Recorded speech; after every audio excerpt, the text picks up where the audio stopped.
ओम नमः शिवाय। राधे राधे। आइए सुनते हैं सोमेश्वर महादेव और चंद्रमा की यह कहानी। भगवान शिव की किस तरह से करे पूजा, आइए सुनते हैं। भगवान शिव की महिमा का वर्णन करने के लिए क्या आप जानते हैं भगवान शिव के जटाओं में चंद्रमा क्यों विराजमान है? आइए जानते हैं सोमेश्वर महादेव और चंद्रमा की यह कहानी। संगम नगरी में एक ऐसा शिव मंदिर है जिसकी स्थापना चंद्रमा ने की थी। दुनिया को शीतलता देने वाले चंद्रमा ने श्राप से मिली बीमारी से मुक्ति पाने के लिए संगम के नजदीक शिवलिंग स्थापित करके भगवान शिव के साथ सरस्वती की उपासना की थी, जिसके बाद भोलेनाथ के आशीर्वाद से चंद्रमा को कुष्ठ रोग से बचने का उपाय मिला। पुराणों में वर्णित सोमेश्वर महादेव मंदिर का महत्व और भगवान शिव की जटाओं पर क्यों विराजमान हुए चंद्रमा। संगम किनारे अरैल में स्थित सोमेश्वर महादेव मंदिर का वर्णन पद्म पुराण के साथ ही शिव पुराण में भी मिलता है। पौराणिक महत्व वाले इस शिव मंदिर के बारे में बताया जाता है कि इस मंदिर की स्थापना सदियों पहले चंद्रमा ने की थी। उस वक्त चंद्रमा को राजा दक्ष के कुष्ठ रोग से नष्ट होने का श्राप दे दिया था, जिसके बाद उस श्राप से मुक्ति पाने के लिए चंद्रमा ने संगम के दक्षिण की तरफ प्रभास क्षेत्र वर्तमान के अरैल इलाके में शिवलिंग की स्थापना की थी, जिसके बाद चंद्रमा ने भगवान शिव की कठिन तपस्या करके उनको प्रसन्न किया और भोलेनाथ के आशीर्वाद से उस श्राप से बच गए। मंदिर के महान कथा के अनुसार राजा दक्ष ने अपनी 27 बेटियों का विवाह चंद्रमा से किया था, लेकिन चंद्रमा ने 27 बेटियों में से सिर्फ एक बेटी के साथ संबंध रखे, बाकी 26 बेटियों की लगातार अनदेखी कर रहे थे। जब इस बात की जानकारी राजा दक्ष को हुई तो उन्होंने चंद्रमा को समझाया कि सभी बेटियों के साथ पत्नी जैसा व्यवहार करे। राजा दक्ष के समझाने के बावजूद भी चंद्रमा नहीं माने।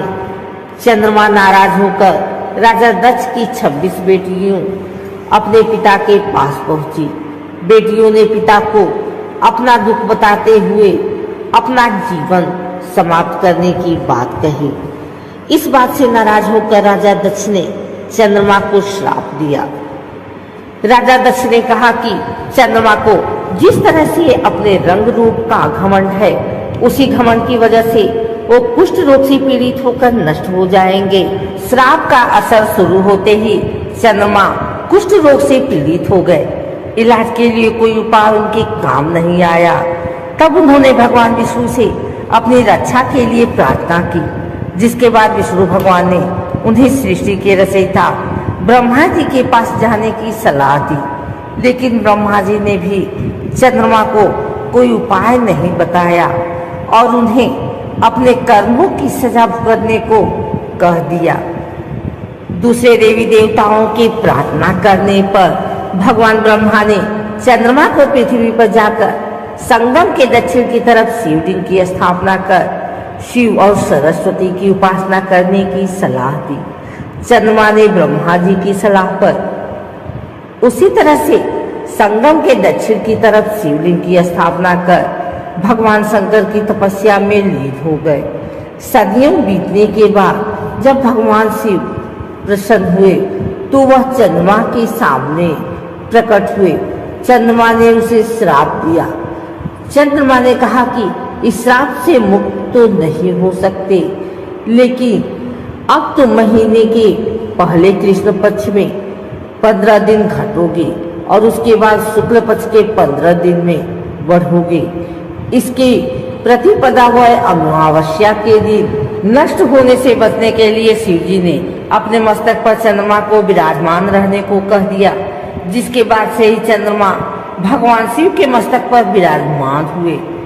बताए जाते हैं सोमेश्वर महादेव मंदिर में आज भी दर्शन करके लोग तमाम तरह की बीमारियों से मुक्ति पाने के लिए प्रार्थना करते हैं। वही मंदिर के महंत का कहना है कि कुष्ठ रोग से पीड़ित व्यक्ति आज भी भगवान शिव के सच्चे मन से पूजा पाठ करके उनकी आराधना करते हैं तो उनके कुष्ठ रोग पर नियंत्रण हो सकता है।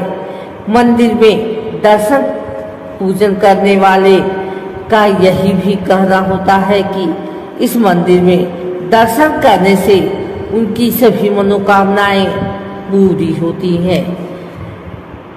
अरैल इलाके में स्थित पौराणिक सोमेश्वर महादेव मंदिर में आज भी श्रद्धालुओं की भीड़ जुटती है। सिर्फ प्रयागराज ही नहीं बल्कि दूसरे जिले के लोग भी इस मंदिर में पूजा करके भगवान भोलेनाथ को प्रसन्न करते हैं। मंदिर में शिव जी का रुद्राभिषेक करके प्रतिदिन दूर दूर से लोग आते हैं। मंदिर के सामने संगम तट पर बने घाट को चंद्रकुंड घाट कहा जाता है। इस घाट पर स्नान करके भगवान भोलेनाथ को जलाभिषेक करने से भक्तों की सभी मनोकामनाएं पूरी होती है।